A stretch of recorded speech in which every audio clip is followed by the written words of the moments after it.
Hello વિદ્યાર્થી મિત્રો, કેમ છો બધા? મજામાં ને? આપ સૌનું મારી YouTube ચેનલ પર હાર્દિક સ્વાગત છે. તો આજના વિડીયોમાં આપણે જોશું સેક્શન સી એટલે કે વિભાગ સી. આગળના પહેલા વિડીયોમાં જોયું હતું સેક્શન એ, ત્યારબાદ સેક્શન બી, હવે સેક્શન સી. સેક્શન સી માં 3 માર્ક્સના દાખલા જોવા મળશે, જે તમારો સેક્શન એ હશે 18 ગુણનો, એટલે કે 6 દાખલા તમારે ફરજિયાત કરવાના રહેશે. વારંવાર પૂછાયેલા દાખલાનું સોલ્યુશન તમારા સુધી પહોંચાડું છું. આ બોર્ડની એક્ઝામ આવે ત્યાં સુધીમાં daily section A, section B, section C, section D પતી ગયો. પાછો સેક્શન એ, પાછો સેક્શન બી, સેક્શન અલગ પ્રકારના દાખલાનું રિવિઝન મારા વિડીયો થકી તમારા સુધી પહોંચશે. તો કોઈ પણ જાતનો ટાઈમ બગાડ્યા વગર પહેલો દાખલો એટલે કે પેપરમાં જોવા જઈએ તો 38મો આદેશની રીતનો ઉપયોગ કરી નીચે આપેલ સુરેખ સમીકરણ યુગ્મનો ઉકેલ મેળવવાનો છે. આદેશની રીતનો ઉપયોગ કરવાનો છે. તો પહેલું સમીકરણ આપ્યું છે 7x - 15y = 2, સમીકરણ નંબર 1. ત્યારબાદ બીજું x + 2y = 3, સમીકરણ નંબર 2. હવે આમાં આપણે x અને y ને ધારી લેવાના અથવા x અને y ને કરતા બનાવવાના. આદેશની રીતમાં જે બે સમીકરણ આપ્યું છે બંને સમીકરણમાંથી જોવાનું કે કઈ સમીકરણમાં કયું ચલ કરતા બને છે. તો મારા મત મુજબ આમાં આપણે x ને કરતા બનાવીએ તો x = 3m + 2y, પેલી બાજુ જશે તો -2y, એટલે ત્રીજું તમારું સમીકરણ બન્યું x = 3 - 2y. અહીંયા તમારે વચ્ચે લખવું હોય અથવા લખવાનું કે સમીકરણ 2 પરથી. ક્લિયર આટલું? હવે આ જે સમીકરણ x = 3 - 2y મળ્યું છે એ કિંમત આપણે કોઈ પણ એક સમીકરણમાં મૂકી દઈએ. પહેલા સમીકરણનો ઉપયોગ કરીએ કે સમીકરણ 3 ની કિંમત સમીકરણ 1 માં મૂકતા સાદું રૂપ આપીએ. સમીકરણ 1 શું છે? 7x - 15y = 2. x જ્યાં દેખાય ત્યાં કેટલા મૂકી દેવાના? તો કે 3 - 2y - 15y = 2. થોડુંક સાદું રૂપ. 7 તેરી 21, કૌંસની અંદર કૌંસ દૂર કરીએ એટલે ગુણાકાર થાય. 7 તેરી 21, 7 દુ 14y - 15y = 2. હજી થોડુંક સાદું રૂપ આપીએ. માઇનસ પ્લસ, મોટી સંખ્યાની નિશાની, -29y = 2. હવે આગળ વધીએ. આ -29y ને પેલી બાજુ મોકલી દો, પ્લસ થઈ જાય અને +2 આ બાજુ આવે તો શું થઈ જશે? માઈનસ. આ રીતનું કંઈક થશે ને. 19 = 29y, y = 19/29. y ની કિંમત મને મળી ગઈ 19/29. હવે એ y ની કિંમત આપણે ત્રણે પહેલા સમીકરણનો ઉપયોગ કરી લીધો, બીજા સમીકરણનો અહીંયા ઉપયોગ કર્યો, x ને કરતા બને. હવે આ સમીકરણનો ઉપયોગ કર્યો, અહીંયા કર્યો, આ સમીકરણનો ઉપયોગ કર્યો, અહીંયા કર્યો. હવે કયું વધ્યું? તો કે ત્રીજા સમીકરણને દુઃખ ન લાગવું જોઈએ ને. ત્રીજા સમીકરણનો પણ ઉપયોગ કરીએ. લખીએ y ની કિંમત સમીકરણ 3 માં મૂકતા. સમીકરણ 3 હતું x = 3 - 2y. x તો શોધવાના છે. 3y ની જગ્યાએ 19/29. સિમ્પલ સાદુરૂપ. 19 દુ 38/29. લસા લઈએ, લસા આવશે 29 × 3 કરવાના. 9 તેરી 27 નું વધી પડી 2, 3 નવા 27 વધી પડી 2, 3 દુ 6 ને 2 8. 87 - 38/29. 87 માંથી 38 ને બાદ કરવાના. વૈધા તમારા 37 ને 10 47, 47 ને 2 49 (29) માટે x તમને મળશે 49/29 અને y મળશે 49/29 અને y મળશે 19/29. સાવ સિમ્પલ છે. આદેશની રીતમાં જે સમીકરણ આપ્યું છે એમાં x અથવા y ને કરતા બનાવી લેવાનો, કાં તો સૌપ્રથમ x ની કિંમત શોધવાની, કાં તો સૌપ્રથમ y ની. સમીકરણ જોવાનું કેમાં સહેલાઈ પડે છે એ મળી જાય. ત્યારબાદ એની કિંમત ગમે એક સમીકરણમાં 2 અથવા 3 માંથી પહેલામાં મૂકી, પહેલામાં x ની કિંમત મૂકી દીધી, સાદું રૂપ આપ્યું, એના પરથી y મેળવો, y ની કિંમત 2 સમીકરણ 3 માં મૂકી, એટલે એનું સાદું રૂપ આપતા મને x મળી ગયું. તો આ રીતે આદેશની રીતની મદદથી x અને y ની કિંમતો મેળવી શકીએ છીએ. તો 39મો, નીચેના સુરેખ સમીકરણ યુગ્મનો ઉકેલ લોપની રીતે શોધવાનું છે.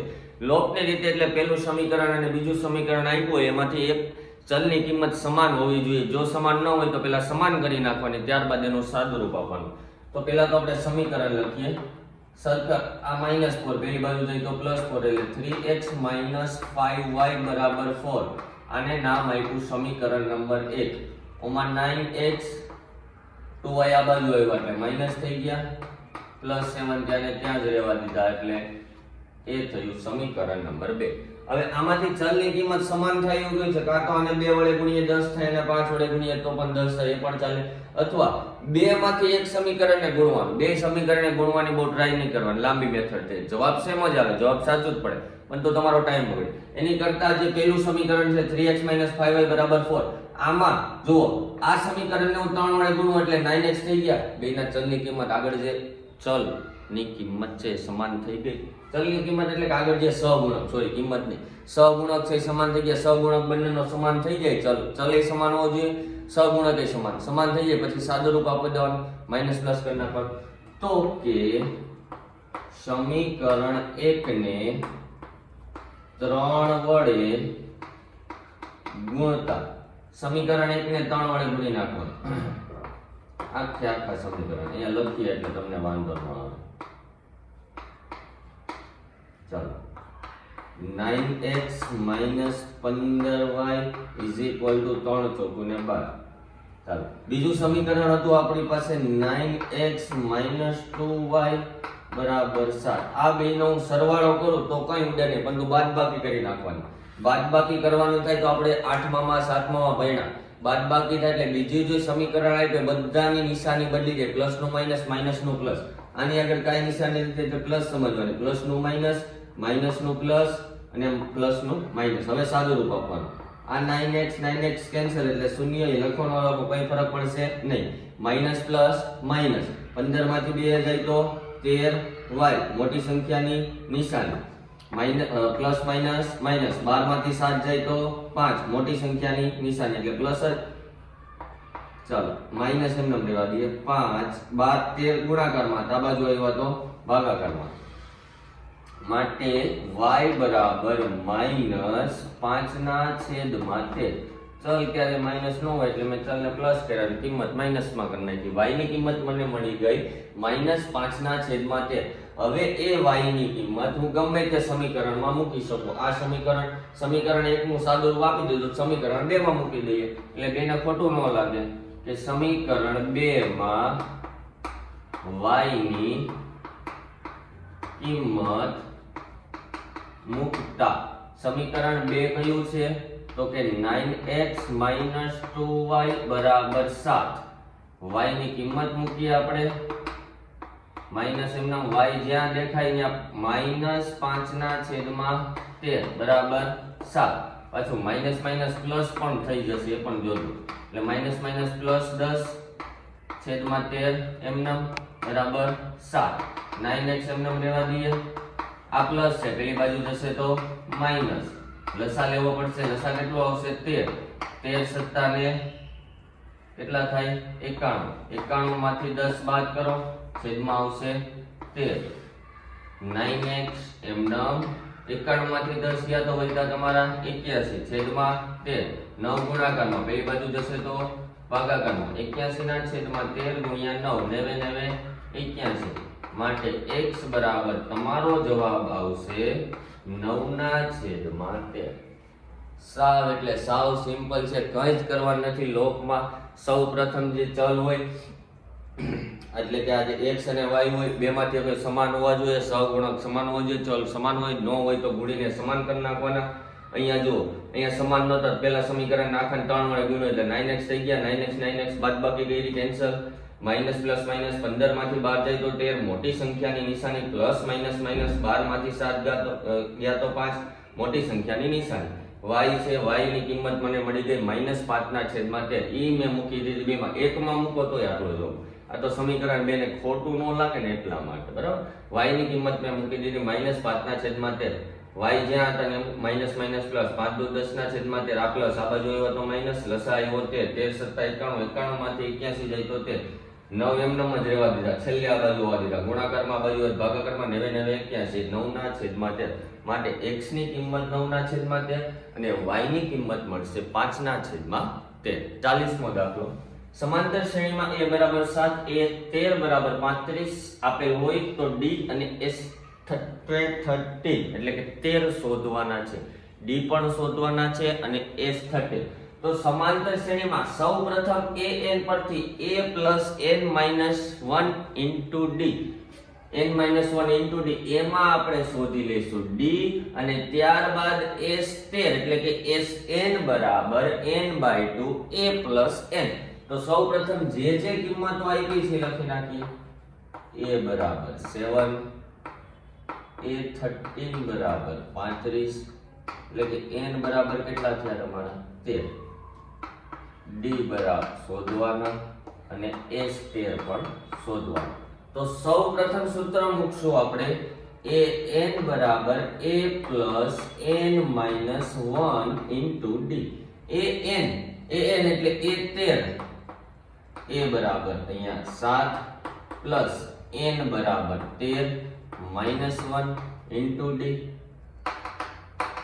a13 એટલે કેટલા થાય 35 plus is equal to 7, આમાંથી 13 માંથી 1 જાય તો 12 d. આટલું ક્લિયર.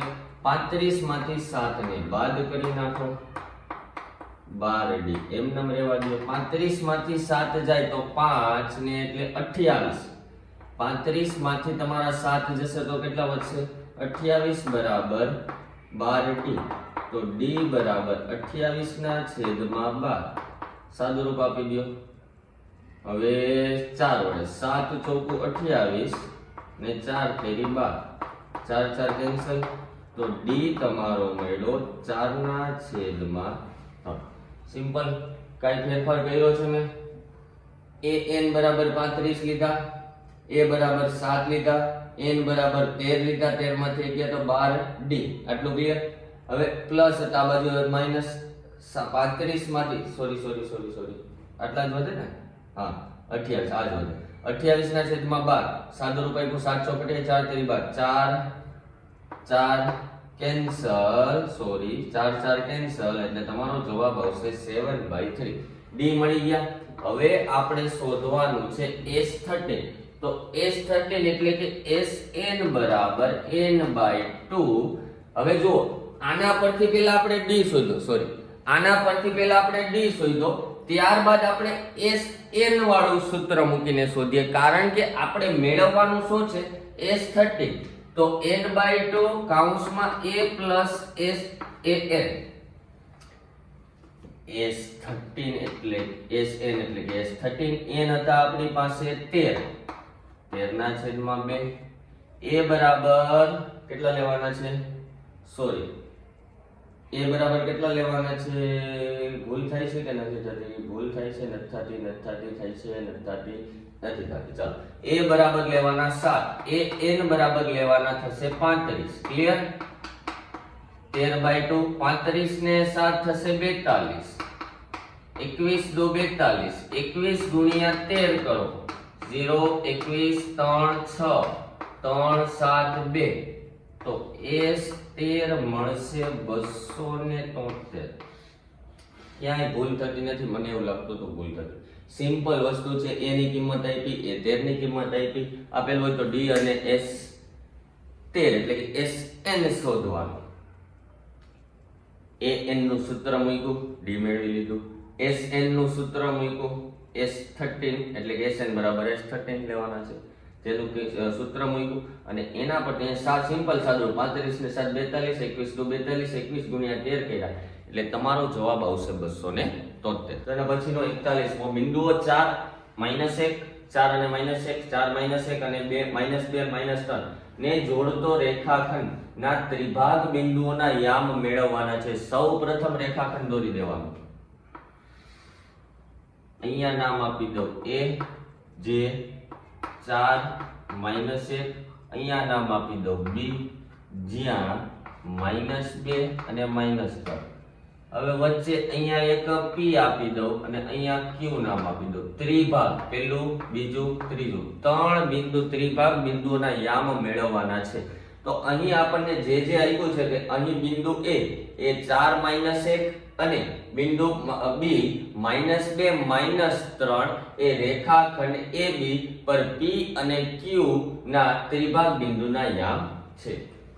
તો લખવાનું નાના અક્ષરે લખી સમાસ નહીં એટલે અહીં બિંદુ A 4 -1 અને બિંદુ B -2 -3 એ રેખાખંડ AB પર કયા બિંદુઓ છે P અને Q અથવા PQ એ ત્રિભાગ બિંદુ ના યામ છે. યામ આટલું લખી શકીએ. હવે મારે શોધવાનું શું થશે? ત્રિભાગ બિંદુઓના યામ મેળવવાના છે. તો બિંદુઓ A P પર 1/2 આવશે કે નહીં આવે? કારણ કે એક જે બિંદુ P છે એ AB ઉપર 1/2 માં વિભાજન કરે છે. તો બિંદુ P એ AB નું બિંદુ P એ AB નું 1/2 એટલે કે M1 M1/M2. તો મારે અહીંયા સૌપ્રથમ P of xy શોધવાના થશે. P of xy ના યામ મેળવવાના થશે. બિંદુ P of xy ના યામ મેળવવાનું સૂત્ર શું છે? કાલે જ મેં કીધું હતું કે M1 થી શરૂઆત કરવાની. M1x2 M2x1 એ સૂત્ર લખીએ આપણે. M1x2 M2x1 છેદમાં M1 M2. એ જ રીતે અહીંયા y લઈ લેવાનું. M1y2 M2y1 છેદમાં M1 M2. ક્લિયર? M1 એટલે કે 1 અને M2 એટલે કે 2. ચાલો ક્લિયર? M1 બરાબર 1 લઈ. x2 બરાબર કેટલા લેવાના? આ 1/2 આમ થયો ને, આટલું યાદ રાખજો. 1 નો -2 સાથે, પછી પાછું 2 નો 4 સાથે. 1 નો -2 2 નો 4 1 નો -3 2 નો -1. ક્રોસ ગુણાકાર કરવાનો છે. x2 એટલે -2 પ્લસ M2 2 x1 થશે તમારા 4 1 પ્લસ 2. આ પતી ગયું. એ જ રીતે આમાં પણ ઓલી બાજુ જોવા દેવાનો y2 1 ગુણ્યા -3 પ્લસ 2 ગુણ્યા -1 છેદમાં 2 પ્લસ 3. ચાલો સાદું રૂપ આપીએ. -2 પ્લસ 8 છેદમાં 3 -3 માઇનસ પ્લસ માઇનસ -2 છેદમાં 5. સોરી, અહીંયા પણ M1 પ્લસ M2 એટલે 1 પ્લસ 2 જ આવે. એટલે 1 ને 2 કેટલા થઈ જાય? 3. માઇનસ પ્લસ માઇનસ અહીંયા વધ્યા 8 ના એટલે સોરી 8 માંથી 2 જાય તો 6 ના છેદમાં 3. માઇનસ માઇનસ પ્લસ -5 ના છેદમાં 3. માટે 3 દુ 6 2 -5 અને 3. P of x y ના યામ મળ્યા મને 2 અને -5 2 અને બીજું મળ્યું x બરાબર 2 અને y છે -5 ના છેદમાં 3. થશે q વાળું qxy. તો q એ રેખાખંડ AB નું મધ્ય બિંદુ હોવાથી તો q of xy એનું સૂત્ર થશે x1 x2 ના છેદમાં 2 y1 y2 ના છેદમાં 2. સિમ્પલ. હવે આમાં x1 કેટલા લેવાના? 4. તો તેના x1 બરાબર લેવાના થશે તમારે 2. સોરી, x1 બરાબર લેવાના થશે 2. x2 બરાબર લેવાના થશે -2 છેદમાં 2. y1 બરાબર લેવાના થશે -5/3 પ્લસ y2 લેવાના થશે તમારે -3 આખાના છેદમાં 2. સિમ્પલ. માઈનસ પ્લસ માઈનસ 0/2 એટલે તો 0 થઈ જશે. અહીંયા લસા લઈ લઈએ.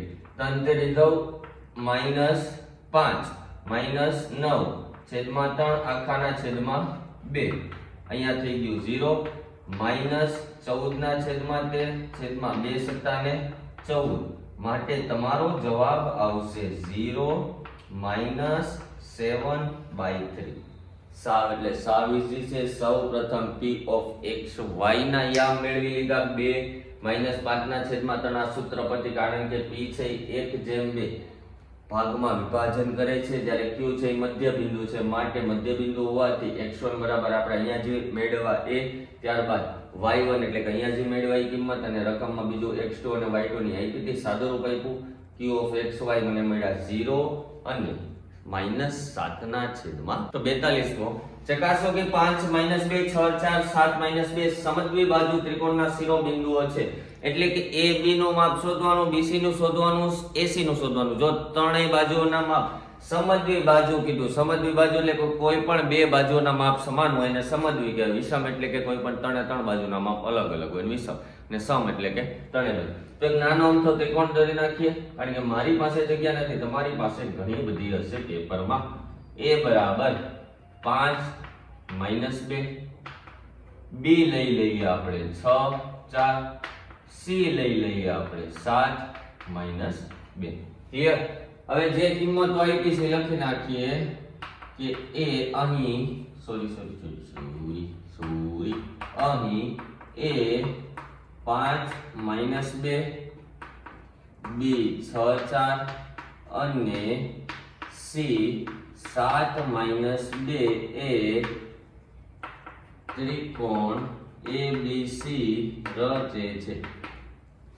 સૌ પ્રથમ AB મેળવી લેવાનો, BC મેળવી લેવાનો, AC મેળવી લેવાનો.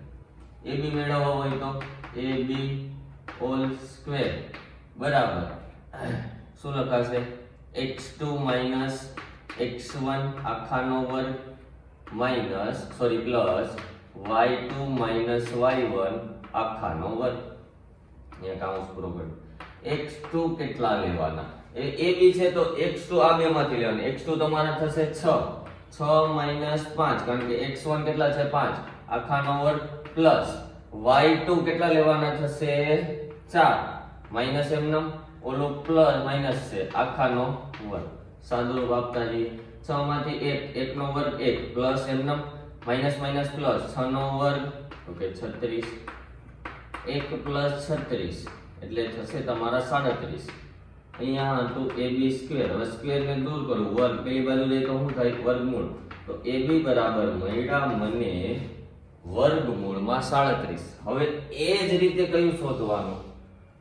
તો કે BC શોધી લઈએ. BC સ્ક્વેર એ જ સૂત્ર x2 - x1 આખાનો વર્ગ પ્લસ y2 - y1 આખાનો વર્ગ. નાના અક્ષર કાઢીશ કારણ કે સમાસ છે.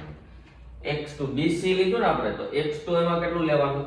7, x1 6 આખાનો વર્ગ, y2 -2 માઈનસ એમનો આ 4 આખાનો વર્ગ. 7 માંથી 6 જાય તો 1 નો વર્ગ માઈનસ પ્લસ એટલે થયા તમારા 6 4 ને 2 6.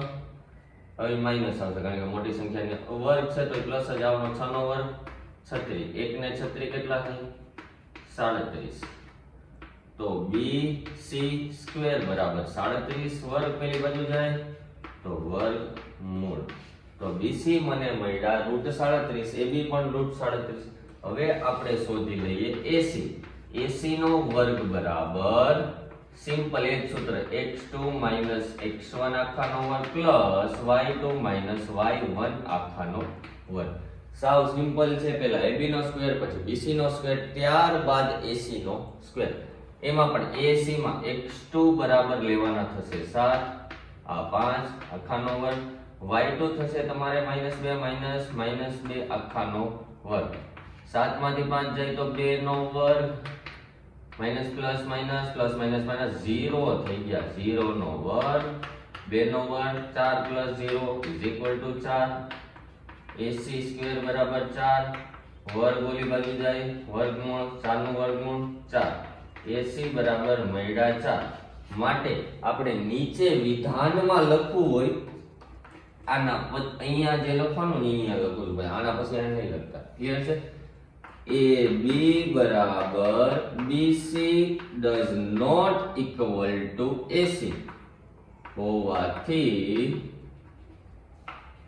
આપેલ ત્રિકોણ સમદ્વિ બાજુ ત્રિકોણ રચે છે. સમદ્વિ બાજુ એટલે કોઈ પણ બે બાજુના માપ સમાન હોય, ત્રીજી બાજુનું માપ અલગ હોય. સાવ સિમ્પલ એટલે સિમ્પલ છે. માપ આપ્યા A B ને C બધું આપી દીધું. સાદુરૂપ આપતા આવડવું જોઈએ. x2 - x1 આખાનો વર્ગ પ્લસ y2 - y1 બધાયમાં સેમ જ સૂત્ર, પણ અહીંયા જે આપ્યું ને x1 x2 x3 y1 y2 y3 યાદ રાખવાનું છે. એ મગજમાં બેસી જાય તો AB BC AC મળી જાય. છેલ્લે લખી નાખવાનું વિધાન કે AB = BC but does not equal to AC હોવાથી ત્રિકોણ સમદ્વિ બાજુ ત્રિકોણ રચે છે. 43મો સાબિત કરો કે વર્તુળના વ્યાસના અંત્ય બિંદુઓ દોરેલા સ્પર્શક પરસ્પર સમાંતર હોય છે. તો સૌપ્રથમ આપણે આમાં જે સ્પર્શકો છે એ સમાંતર હોવાનું સાબિત કરવું પડે. તો સૌપ્રથમ આકૃતિ દોરી નાખવાની, વર્તુળ દોરી નાખવાનું. ગોળ તમારે દોરો, મારે એક્ઝામ આપવાની. આ એના બે સ્પર્શક દોર્યા, આ કેન્દ્ર દોર્યું O, એમાં બે મેં વ્યાસ દોર્યા, એક જ વ્યાસ વ્યાસ MN, આ સ્પર્શક AB, આ સ્પર્શક CD. ઉપર એક સ્પર્શક, નીચે એક સ્પર્શક. શું કીધું છે? વર્તુળના વ્યાસના સાબિત કરો કે વર્તુળના વ્યાસના બિંદુઓ વ્યાસના અંત્ય બિંદુઓ દોરેલા સ્પર્શકો એ બંને સ્પર્શકો સમાંતર હોય છે. આપણે આકૃતિ દોરી નાખી પછી લખતું જવાનું. અહીં O કેન્દ્રિત વર્તુળમાં MN એ વ્યાસ છે. ક્લિયર? જેમાં રેખાખંડ AB અને રેખાખંડ CD એ સ્પર્શકો છે. ક્લિયર હતું? હવે થોડું સમજવા જેવું છે કે આ O કેન્દ્રિત વર્તુળમાં MN ની વ્યાસ છે, આ બે સમાંતર છે કે નહીં દર્શાવવાનું છે. તો સૌપ્રથમ અહીંયા જુઓ કે ખૂણો AMO એટલે કે ત્રિજ્યા લંબ સ્પર્શક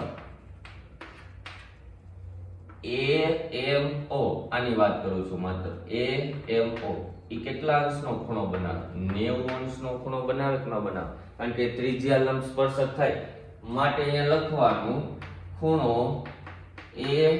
AMO = 90 અંશ. કૌંસમાં લખવાનું ત્રિજ્યા લંબ સ્પર્શક. તો એના જેવો જ બીજો શું બને? AMN = 90 અંશ. AMO એ 90 થાય તો AMN એ પણ 90 જ થવાના છે. એ જ રીતે નીચેથી કે OND એ પણ કેટલો? એમાં પણ ત્રિજ્યા લંબ સ્પર્શક આવશે કે નહીં આવે? OND ખૂણો OND = 90 અંશ. કૌંસમાં લખવાનું ત્રિજ્યા લંબ સ્પર્શક. એમાં પણ આવશે MND ખૂણો MND બરાબર 90 અંશ. આ 90 અહીંયાથી આ 90 અહીંયાથી આ 90 અહીંયાથી આ 90 અહીંયાથી આ 90. તો તમારો આકાર કયો બને છે? Z. Z એટલે શું થયું? યુગ્મ કોણની જોડ. તો લખવાનું આપેલ ખૂણાઓ યુગ્મ કોણની જોડ બનાવતા હોવાથી ખૂણો અને સ્પર્શકો સમાન થાય, નીચે લખવાનું રેખાખંડ AB સમાંતર રેખાખંડ CD. એટલે આ જ આપણે સાબિત કરવાનું હતું કે જે બંને સ્પર્શકો છે સમાન થાય છે, સમાંતર. સાવ સિમ્પલ હતું. વર્તુળ જોયું પેલા મેં, કેન્દ્ર O, MN વ્યાસ, રેખાખંડ AB, રેખાખંડ CD. જે દોર્યું ની મેં એટલે સુધી લખ્યું. હવે AMO, AMN 90 અંશનો. અહીંયા જુઓ, આ ત્રિજ્યા લંબ સ્પર્શક, ક્લિયર, 90 અંશ. એ જ રીતે અહીંયા પણ OLD ત્રિજ્યા લંબ સ્પર્શક, MND. આકૃતિ તમને દેખાય છે ઝેડ જેવી એની આવે યુગ્મકોણની જોડ બનાવતી હોય તો ઉપરના બે સ્પર્શક અને આ માપ કેવું આવે, સમાન આવે, એના ખૂણા સમાન આવે અને એને ઉપરની જે સ્પર્શક પણ શું આ સમાન. તો છેલ્લે લખી નાખવાનું કે રેખાખંડ AB સમાંતર રેખાખંડ CD. તો હવે જોઈશું 44મો. બે સમકેન્દ્રીય વર્તુળોની ત્રિજ્યા 17 સેમી અને 8 સેમી છે, તો મોટા વર્તુળની જીવા નાના વર્તુળને સ્પર્શે છે તો તેની લંબાઈ શોધો. બે સમકેન્દ્રીય કીધું. સમકેન્દ્રીય એટલે શું થાય તો કે બંને વર્તુળનું કેન્દ્ર એક જ હોય. તો સૌ પ્રથમ હું નાનું વર્તુળ દોરું, એની ફરતે મેં દોર્યું મોટું વર્તુળ.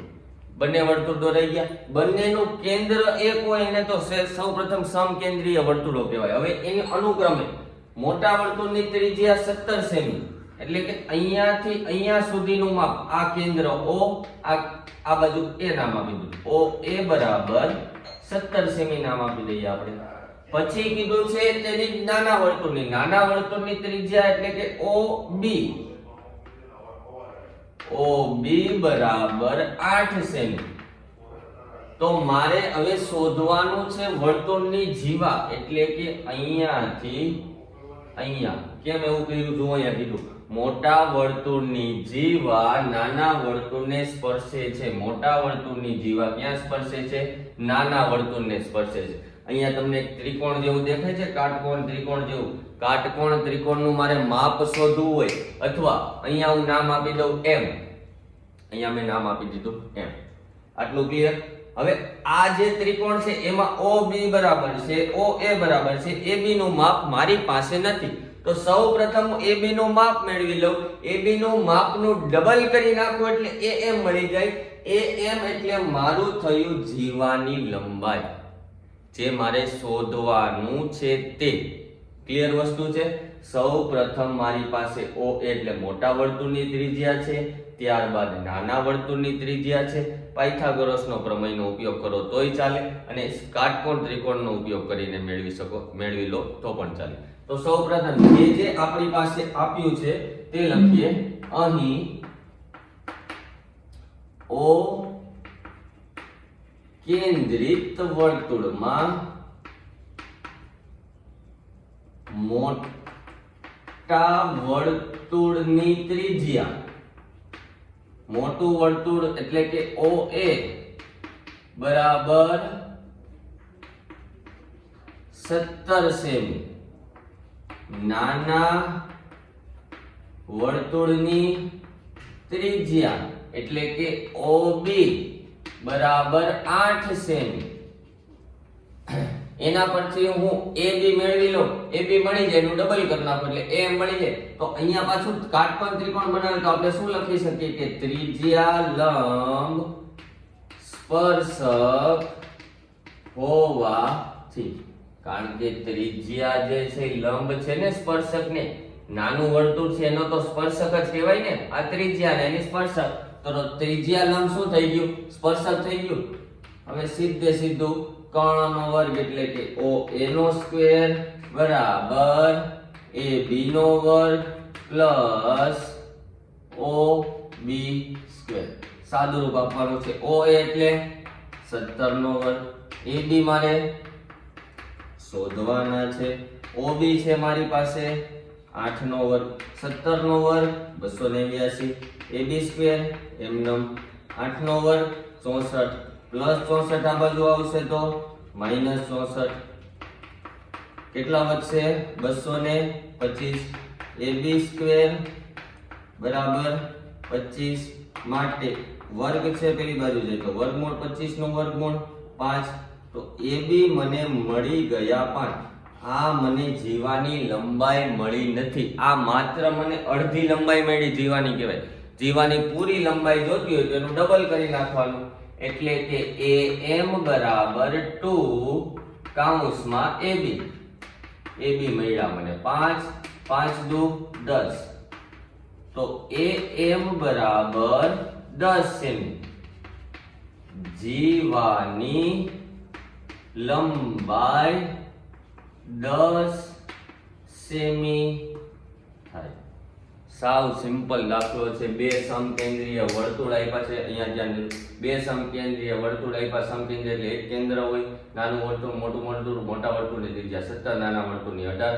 અહીંયા ત્રિકોણ જેવું, કાટકોણ ત્રિકોણ જેવું રસ્તો દેખાય છે, જે સ્પર્શક લંબ ત્રિજ્યા અથવા ત્રિજ્યા લંબ સ્પર્શક જોવા મળે છે. કિંમત મૂકી, સાદુરૂપ આપ્યું. સૌપ્રથમ આટલું માપ શોધ્યું, એનું ડબલ કરી નાખો એટલે મને મળી જાય જીવાની લંબાઈ, જે મને મળી છે 10 સેન્ટીમીટર. 45મો, એક વિદ્યાર્થીએ પ્રત્યેક 3 મિનિટનો એક એવા 100 સમયગાળા માટે રસ્તા પરથી એક જગ્યાએથી પસાર થતી ગાડીઓની સંખ્યાની નોંધ કરી નીચે આપેલ કોષ્ટકમાં તેને સંક્ષિપ્ત સ્વરૂપમાં દર્શાવી આ માહિતીનો ખાલી આટલું જોવાનું છે. બહુલક એટલે કે Z શોધવાનો છે. Z શોધવો હોય તો મારી પાસે L હોવો જોઈએ, F1 હોવા જોઈએ, F0 હોવા જોઈએ, F2 હોવા જોઈએ અને H હોવો જોઈએ. તો એ આપણને કોષ્ટક પરથી, પેલા તો બહુલકમાં કોષ્ટક આપ્યું, આમાં જોવાનું. આવૃત્તિમાં સૌથી મોટી આવૃત્તિ કઈ છે? 20 લખવાનું હોય. સૌથી મોટી આવૃત્તિ બરાબર 20 હોવાથી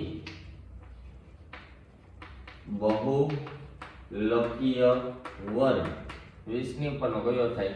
40 થી 50. માટે L બરાબર તમારું થશે 40. L મળી ગયા. ચાલો હવે મારે શોધવાનું થશે H. H એટલે કે વચ્ચેનો જે તમને જોવા મળતું હોય સંખ્યા, કેટલો બધામાં કેટલો ડિફરન્ટ જોવા મળે છે? 10. હા, 1 મિનિટ અગત્યનું નોંધ. આ દાખલા પહેલા 44મો દાખલો હતો. 44મા દાખલામાં હતું 225, જે 217 નો વર્ગ હતો 289, એમાંથી 64 બાદ કરવાના હતા, વધતા હતા તમારા 225. તો 225 નું વર્ગમૂળ આવશે 15. તો 15 નું જે આગળના દાખલાની વાત કરું છું, 15 નું આપણે ડબલ કરીએ એટલે થશે 30. એમાં મેં 225 નું વર્ગમૂળમાં ભૂલ ચૂકે 5 લેખા અને 5 ના મેં ડબલ કર્યા એટલે થયા 10. તો 10 આવશે નહીં. આના આગળના દાખલાની વાત કરું છું. આગળના દાખલામાં જે વર્તુળ હતું, વર્તુળ બે સમકેન્દ્રીય વર્તુળ હતા, નાનું વર્તુળ, મોટું વર્તુળ, એમાં એની જીવાની લંબાઈ આખી શોધવાની હતી. અડધાની જેટલી મળે એનું ડબલ કરી નાખવાનું. તો અડધાની મને મળી હતી, એમાં મેં 5 લખાઈ ગયું હતું ભૂલમાં, કારણ કે 225 નું વર્ગમૂળ મેં 5 કરી નાખ્યું. 225 નું વર્ગમૂળ કેટલું થાય? 15. 15 ના ડબલ કરો એટલે કેટલું થાય? 30. તો એમાં તમારો જવાબ આવશે 30. 5 આવશે નહીં. ભૂલ કરતા નહીં. જો અહીંયા સુધી પહોંચી ગયા ફરી પાછળ જજો અને જોજો. ખ્યાલ આવે છે? આ દાખલામાં સૌથી મોટી આવૃત્તિ 20, H બરાબર વચ્ચે તમને કેટલો ડિફરન્ટ? 10. સૌથી મોટી આવૃત્તિ 20 એટલે બહુલકીય વર્ગ 40 થી 50. L બરાબર 40. તો F0 બરાબર 12, F1 બરાબર 20, F2 બરાબર 11. લાઈનમાં જ લેતું જાવ. F0, F1, F. હવે સૂત્ર Z બરાબર L પ્લસ કૌંસમાં F1 માઇનસ F0 છેદમાં 2F1 F0 F2 એને ગુણ્યા H. હવે કિંમતો મૂકવાની છે સાદુરૂપ. L બરાબર 40, F1 એટલે કે 20, F0 એટલે કે 12, 2F1 એટલે કે 20 દુ 40, F0 12, F2 11 એને ગુણ્યા 10. હજી થોડુંક સાદુરૂપ આપી. 40 પ્લસ 20 માંથી 12 જાય તો 8, 40 માંથી 12 જાય તો વધે તમારા 28, 28 માંથી પાછા 11 ને હું બાદ કરી નાખું એટલે 8 ને 17 એને ગુણ્યા 10. સિમ્પલ છે. સોરી, Z બરાબર 40 પ્લસ 8 ના છેદમાં 17 એને ગુણ્યા 10.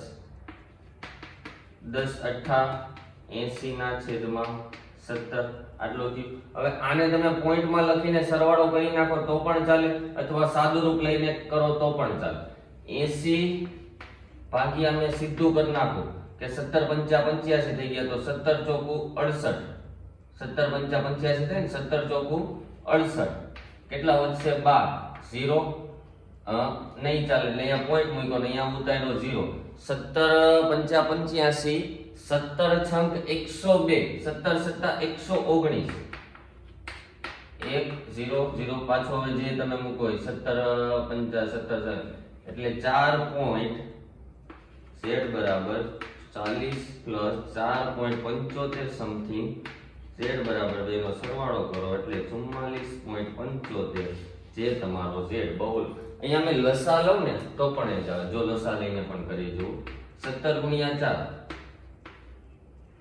પ્લસ 80 છેદમાં 17 બેનો સરવાળો એટલે 760 છેદમાં 17.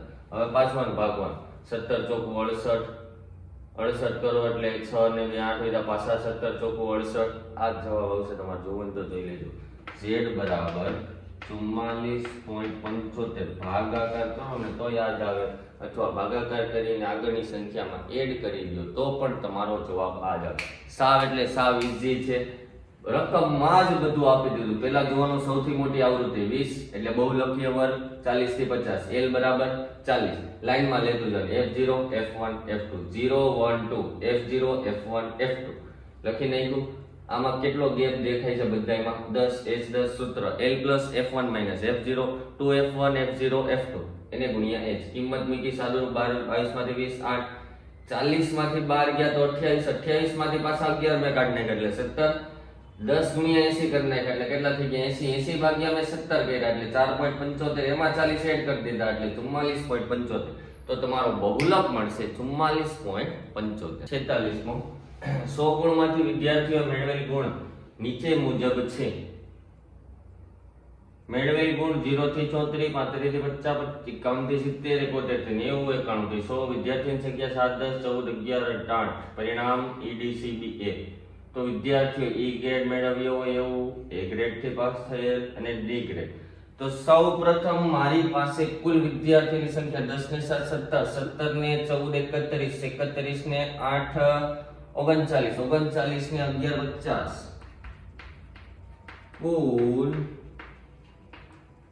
પરિણામ અથવા કુલ વિદ્યાર્થીની સંખ્યા બરાબર 50. ક્લિયર આટલું? પહેલા મારે શોધવાનું છે, એક નંબર કરીને કરીએ, ઈ ગ્રેડ અથવા P of A is equal to E grade થી પાસ થયેલ વિદ્યાર્થી. ઈ ગ્રેડ થી કેટલા થયા? 7 વિદ્યાર્થીઓ ઈ ગ્રેડ થી પાસ થયા. તો P of A બરાબર શક્ય પરિણામો છેદમાં કુલ પરિણામો. શક્ય એટલે કેટલા વિદ્યાર્થી? 7, કુલ વિદ્યાર્થી 50.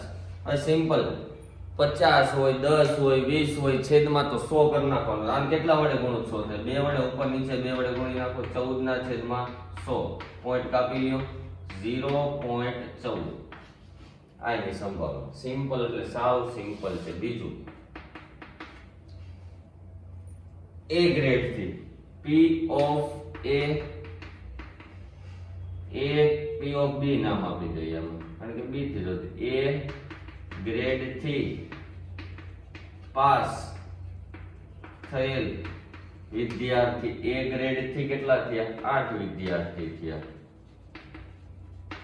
તો P of B બરાબર શક્ય પરિણામોના છેદમાં કુલ પરિણામો. શક્ય પરિણામો એટલે A માં કેટલા પાસ થયા હતા? 8. કુલ કેટલા હતા? 50. આમાં પણ છેદમાં 100 લઈ, ઉપર નીચે 2 વડે ગુણી નાખ્યા. 16 ના છેદમાં 100 એટલે કે 0.16 વિદ્યાર્થી A ગ્રેડ થી પાસ થયા. હવે મારે શોધવાનું ત્રીજું. ત્રીજું શું છે? D ગ્રેડ વાળું. તો એમાં P of C નામ આપી દે. P of C બરાબર D ગ્રેડ થી પાસ થયેલ વિદ્યાર્થી ડી ગ્રેડમાં કેટલા છે 10, તો P of C બરાબર સેમ ટુ સેમ શક્ય પરિણામો તમારે વ્યવસ્થિત લખવાનું છે છેદમાં કુલ પરિણામો શક્ય 10 કુલ 50. આની બે વડે ગુણો તમતાર 10 દુ 20, 20 ના છેદમાં 100, પોઈન્ટમાં ઠોકો 0.20 અથવા 0.2 જે લખો. સાવ એટલે સાવ સિમ્પલ છે. કોષ્ટક આપ્યું છે આપણને, મેળવેલ ગુણ આપ્યા, કઈ કામના નથી. વિદ્યાર્થી સંખ્યા કામની, કુલ પરિણામમાં પરિણામ ઈ કામનું. પહેલો સવાલ હતો ઈ ગ્રેડ વાળા, બી ગ્રેડ વાળા 7, એ ગ્રેડ વાળા 8 અને ડી ગ્રેડ વાળા 10. હવે એનું આપણે સંભાવના શોધવાની, તો શક્ય પરિણામના છેદમાં કુલ, શક્ય 7 ના છેદમાં 50. છેદ હંમેશા 100 કરી નાખવાનો એટલે તમારે પોઈન્ટમાં દર્શાવી શકો, દશાંશ પૂર્ણાંક સંખ્યામાં દર્શાવી શકો. બેયને બે બે વડે એટલે 100 થઈ જાય નીચે, 14 ના છેદમાં 100, 0.14. અહીંયા 8 દુ 16, 50 દુ 0.16, 10 દુ 20, 50 દુ 100, 0.20. તો આ થયો તમારો સેક્શન સી. જે સેક્શન સી માં 3 માર્ક્સના જેટલા દાખલા પૂછાવાના હોય અથવા પૂછાતા હોય એ આપણે કહીએ. હવે પછીના સેક્શન ડી માં આપણે જોઈશું પ્રમેય, મોટા દાખલા, ખ્યાલ આવે છે. તો સેક્શન સી માં જે પણ દાખલામાં તમને ખબર ન પડી હોય અથવા મૂંઝવણ આવતી અથવા મારી ભૂલ હોય તો તમે મને કોમેન્ટ, જે આગળનું ઓલું વર્તુળનું હતું મેં તમને કીધું જીવાની લંબાઈ વાળું, એનું હું ડબલ કરી નાખવાનું. મારે ભૂલથી 225 નું વર્ગમૂળ 5 લખાયું, પણ તો થાય કેટલું 15, અને 15 નું ડબલ કેટલું થાય 30, માટે એનો જવાબ 30 આવશે જીવા, 5 નહીં આવે, 10 નહીં આવે, ભૂલમાં લખાયું.